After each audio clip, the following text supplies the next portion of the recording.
If your SolidWorks screen has ever suddenly flipped, rotated, or gone completely sideways and you've had no idea how to fix it, you're not alone. In the next few minutes, I'm going to be teaching you how to reset your view and prevent this from frustrating you ever again.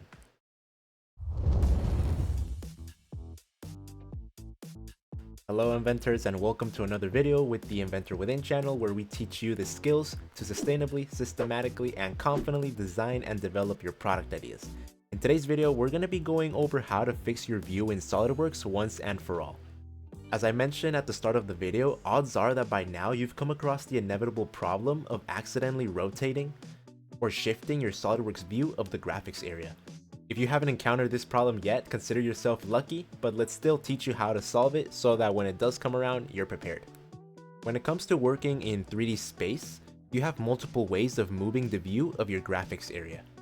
If you've seen our video in which we go over the 3 different dimensions, then you probably already know where I'm headed with this, but if you don't, let me show you real quick. As you can see from my beautifully handcrafted model right here, 3D space is usually composed of 3 different directions. Any object that lives in 3D space can move either in the left and right direction, the up and down direction, and the forward and backward direction. But besides moving, objects in 3D space can also rotate in 3 different ways. They can rotate along each of the 3 different directions, such as the left and right direction, the up and down direction, and of course the forward and backward direction.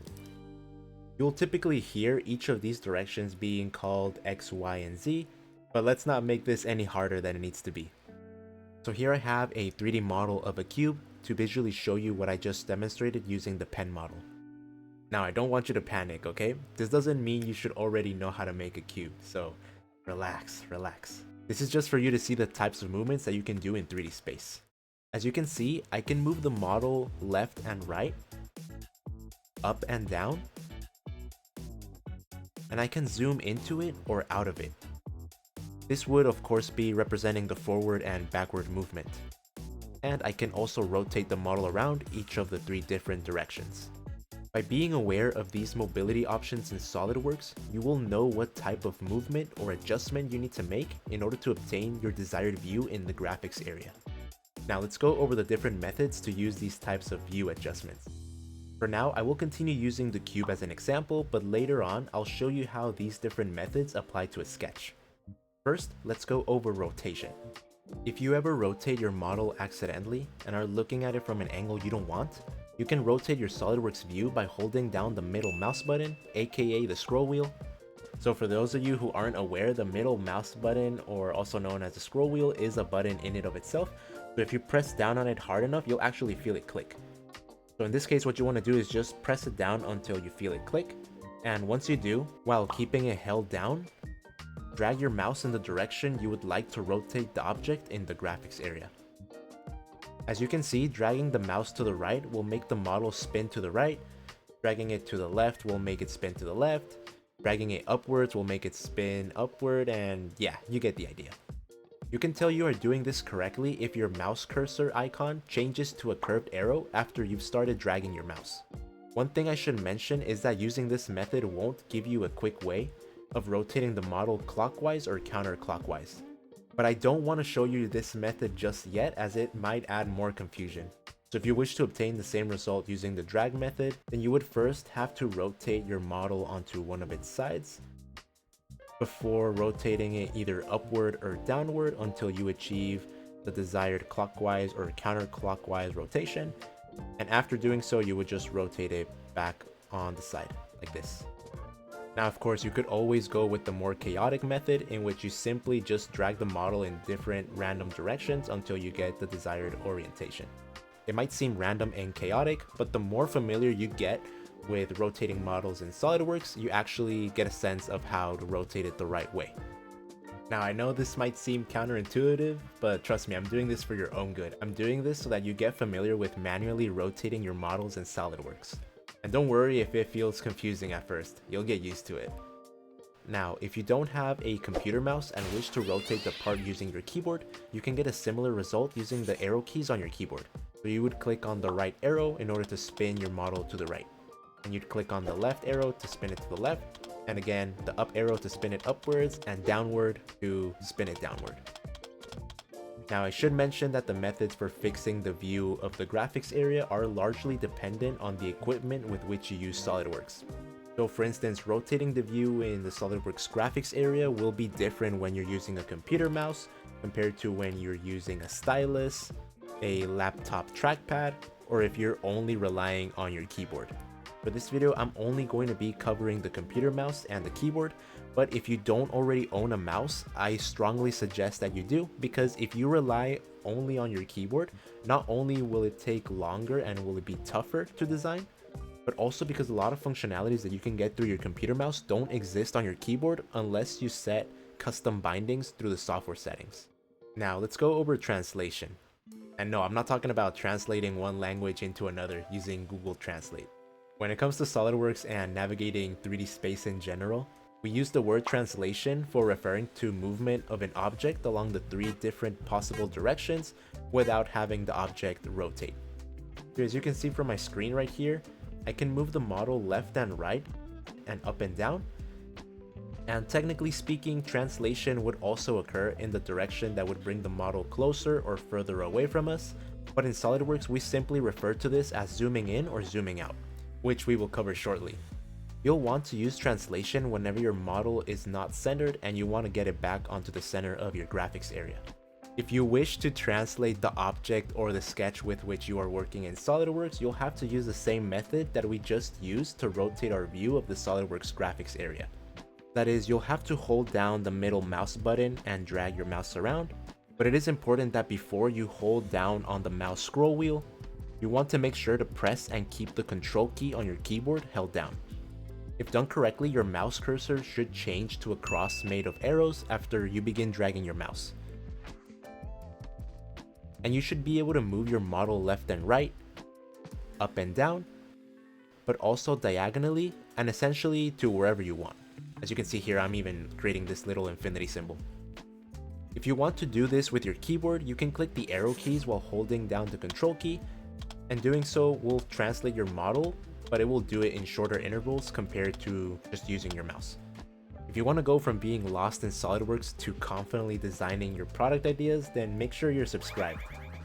Every week we're building the exact skills that you need step by step so you can turn your ideas into real designs. Now let's go over to zooming. The zoom method is useful when you are either too close to your model or sketch or too far away from it to see it properly. Zooming in and out of a model is very easy. All you have to do is scroll your mouse scroll wheel. Great use of words there, Wilfredo. Man, great use. Pushing the scroll wheel away from you will zoom you out from the model or view, and pulling the wheel towards you will zoom you in on the model. You can think of it like this. Pushing the scroll wheel away from you will push the model away, and pulling the scroll wheel towards you will also pull the model closer to you. One thing to keep in mind is that when you zoom, the zooming in or out will not occur at the center of the graphics area, but instead the view will change to zoom in or out of wherever you have your mouse cursor. As you can see here, I have more or less the cube centered on the graphics area, and you'll notice that when I zoom out from the model, it zooms out with the main focus being at the center of the graphics area. But you'll quickly notice that when I zoom in, it won't actually zoom in on the center of whatever is on the graphics area, but will actually zoom in on the location of where I have the mouse cursor. So if I zoom in, you'll see that it's actually zooming in where the mouse cursor is at rather than the actual item in the graphics area. So this is something you want to keep in mind when you're zooming in and out of your model. Now, unfortunately, there isn't a quick way to zoom in and out using just your keyboard, unless you of course set some custom specific keybinds, but that is not the purpose of this video. Now, if you've been relying solely on our tutorial videos, then so far you have not worked with 3D objects, but instead have been working with sketches and sketch planes. When sketching on a plane, you would for the most part want to see it directly straight on and not at an angle. So if you ever have your sketch or model at an undesirable angle, you can use the rotation method to change the angle at which you see the plane. You can also use the translation method to center it on the screen, and of course the zoom method to get closer or further away from it. These are the main 3 ways of managing the view of objects in the graphics area. But there are another two tools that will become your best friends as a beginner. And these are the normal to view and the F key. Now before going over these two tools, I want to pass on a question to you. What method were you accidentally using that was messing up your SolidWorks view? Was it rotation, was it translation, or was it zooming in and out? Let me know in the comment section. Okay, first let's talk about the normal to option. The normal to option helps you automatically rotate and translate the graphics area view so that you see the surface and face of your selected model straight on. For this option to work, you must first right-click the flat face you want to view before clicking on the normal to icon. But since at this point in the channel we haven't gone over how to create 3D models yet, let's show you how this tool can be useful when sketching. So here we have a slanted sketch plane on which it would be really tough to sketch on because we're not seeing it straight on. So what I can do here, if I want to be able to see the sketch plane directly, is I can either navigate over to the design tree and right click on the sketch itself and select this normal to icon right here. Or in the event that I started the sketch in one of the three SolidWorks primary planes and I know which one I got it started in, I can right click on that primary plane itself, which in this case for me would be the front plane, and I would also click on the normal to icon right here. Doing so would automatically position your view to see your sketch straight on, as you can see here, and in the event that you're rotated to see your sketch backwards, simply select the normal to icon once again, and it should rotate you to the right view. Last but not least, let's go over the F key. The F key on your keyboard will also help you automatically adjust your view, but instead of helping you rotate the model, pressing the F key on your keyboard will automatically translate and zoom in or out from the model so that it fits the entire sketch or part on your screen. This is very useful because if you are ever too zoomed into the model to recognize what you're looking at, or too zoomed out from it to find the model, the F key will quickly find the model for you. So keeping these 5 methods in mind, I want to give you a challenge for this week. I would like for you to intentionally mess up your SolidWorks view and then fix it 5 times using each of the methods we covered. Practice rotation, translation, zoom, normal to, and the F key until it feels automatic. And be sure to comment view mastered once you can fix your view without having to think about it. Now, these aren't the only methods of changing your view in the graphics area. In fact, you might come across multiple different methods in different YouTube videos. But I would say that these are the most basic and really the only ones that you need as a beginner. But don't worry, the time will come when we teach you the other methods. Now that you know how to control your view, the next skill that you need, if you don't have it already, is to learn how to properly start your first sketch. I've linked that video right down here, so click on it so you can continue building your SolidWorks foundation. So there you have it guys, that is how you fix your view in SolidWorks, and I will catch you on the next video. Peace out.